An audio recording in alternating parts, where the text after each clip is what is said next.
Assalamualaikum warahmatullahi wabarakatuh. Shalom, Om Swastiastu, Namo Buddhaya, salam kebajikan. Hai teman-teman, perkenalkan nama saya Joni Hison Manurung dari kelas D3 KBN 405. Di sini saya akan menyampaikan video singkat mengenai inisiatif baru. Di sini dia bilang gua cuma mau belajar buat hack wifi. Oke. Sorry, salah. Selamat menyaksikan. Enjoy! Di tengah kondisi pandemi yang masih melanda, Otoritas Jasa Keuangan OJK menyiapkan sejumlah inisiatif kebijakan strategis di tahun 2021. Inisiatif kebijakan strategis tersebut diharapkan mampu menghadapi berbagai perkembangan dan tantangan di sektor jasa keuangan, termasuk dalam mempercepat pemulihan ekonomi nasional. New inisiatif? Baru kali ini pernah dengar. Mending kita tanya aja sama Jojo. Jojo. Halo teman-teman, Jojo di sini. Hai Jones, saya Rol. Adakah yang Jojo bisa bantu?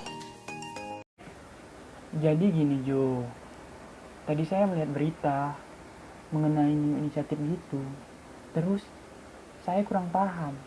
Bisa jelasin nggak Jo kira-kira? Apa nih inisiatif itu? Oh, new inisiatif. Berikut Jojo sampaikan teman-teman. Apa definisi dari new inisiatif itu?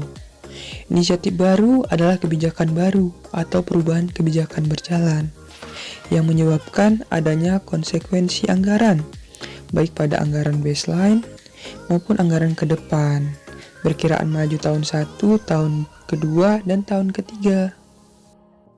Nah, kalau teman-teman masih bingung dengan bentuknya, new inisiatif ini sama seperti proposal yang bisa kita buat dalam merencanakan sebuah kegiatan. Sekarang kan teman-teman sudah pada ngerti nih definisi dari new inisiatif itu. Mari lanjut ke tujuan yuk. Jadi tujuan yang pertama itu memberikan fleksibilitas pada sistem perencanaan dan penganggaran. Yang kedua, menjaga konsistensi pencapaian tujuan pembangunan nasional. Yang ketiga, meningkatkan transparansi dan akuntabilitas. Dan yang terakhir teman-teman, melakukan efisiensi. Aduh, berat banget teman-teman. Kira-kira ada yang bisa bantu Jojo nggak? Oh iya teman-teman, yang gak kalah penting juga adalah landasan konseptual. Landasan konseptual dari inisiatif itu yang pertama, fleksibilitas dan perencanaan dengan tetap menjaga akuntabilitas. Yang kedua, perencanaan berorientasi pada arah kebijakan. Yang ketiga, penerapan prinsip tata kelola yang baik, transparansi dan akuntabilitas. Yang terakhir teman-teman, berorientasi pada pencapaian kinerja. Begitu teman-teman.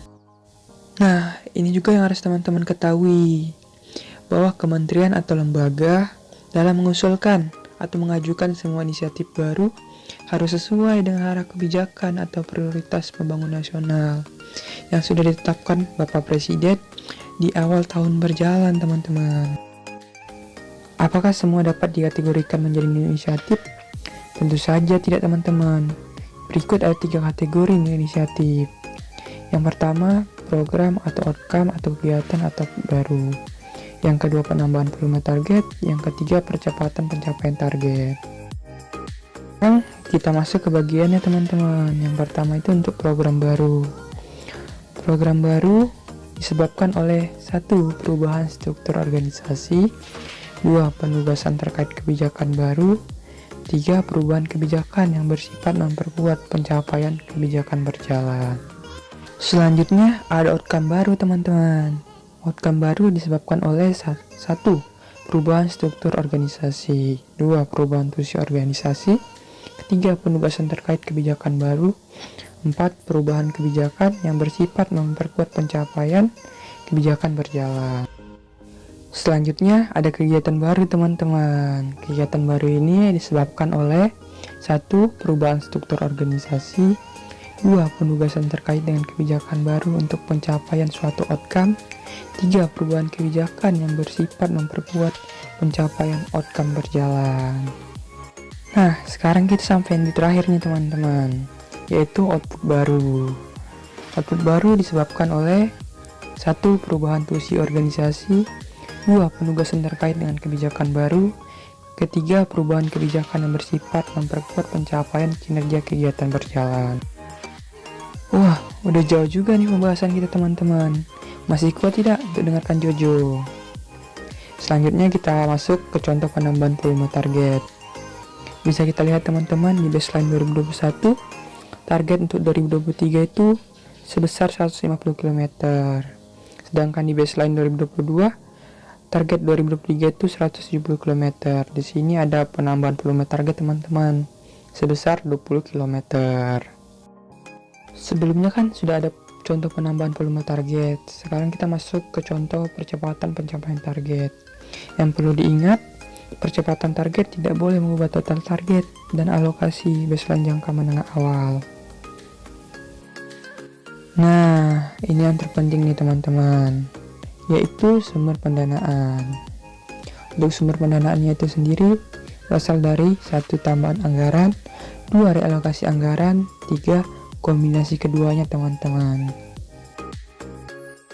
Mungkin teman-teman ada yang bertanya nih, Kementerian Lembaga kapan sih mengusulkan inisiatif baru?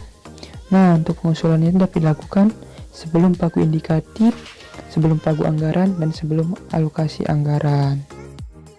Wah, sudah sampai ke aspek inisiatif baru aja nih teman-teman. Untuk aspeknya itu, yang pertama ada tujuan, kedua masalah, ketiga cakupan, keempat penerima manfaat, kelima strategi. Dan untuk yang keenam itu ada indikator kinerja, 7 target, 8 kesesuaian anggaran, 9 kepatutan anggaran, dan yang 10 itu sumber pendanaan. Berikut disampaikan tabel yang berisi subaspek beserta pembobotannya teman-teman.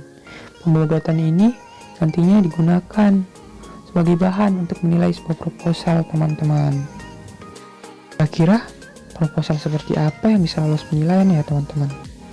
Nah, untuk lolos penilaian itu subaspek tadi itu akan dinilai dengan nilai sangat tinggi dikali 4, tinggi dikali 3, sedang dikali 2, rendah dikali 1, kemudian dijumlahkan teman-teman sehingga diperoleh nilai akhir proposal. Nah, nilai akhir proposal yang sudah kita terima tadi teman-teman akan dimasukkan ke dalam kategori berikut.